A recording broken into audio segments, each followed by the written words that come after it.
కూర రెడీ చేసిందో చూద్దాం. ఏంది మరి దీంట్లో ఉప్పు చాలా తక్కువగా ఉండదా? అవునా, ఉండండి ఉప్పేస్తాను. నీ కదు కూడా చేత కదలే, ముందు నేను వేస్తాను. ఉప్పు మరీ ఎక్కువైపోయింది. అందుకని నేనే వేస్తాను చెప్పిన. సరే సరేలే, టాటా ఉప్పే కదా, ఎక్కువైనా కూడా పర్లా.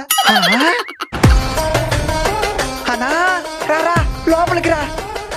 ఏమండి, మనం కూడా భవిష్యత్తులో కార్ తీసుకుందామండి. టాటా కార్ తీసుకుందాం. ఏమ్మా అందరూ బాగున్నారా? ఎక్కడన్నా ఆయన ఎంత సంపాదించినా ఏదో ఒక దానికి ఖర్చు అయిపోతానే ఉంది. కష్టంగా ఉందన్నా. అవును బాబా, నువ్వు మాత్రమే నీకు వచ్చే తక్కువ శాలరీతో ఇంత లగ్జరీగా బతకగలుగుతున్నావు. నా శాలరీలో కొంత భాగాన్ని ఇన్వెస్ట్ చేస్తూ వచ్చాను. ఆ వచ్చిన లాభంతో ఇలా ఉండగలుగుతున్నాను. నీకు కూడా ఒక మంచి ఇన్వెస్ట్మెంట్ ప్లాన్ చెప్తాను. ఇన్వెస్ట్ చేస్తావా? తప్పకుండా చేస్తాను, కానీ అది కూడా టాటా వాళ్ళదై ఉండాలి.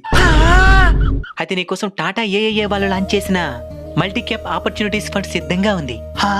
దీని స్టార్టింగ్ ఎన్ఏవి కూడా 10 రూపాయలు మాత్రమే. అలానే మీ దగ్గర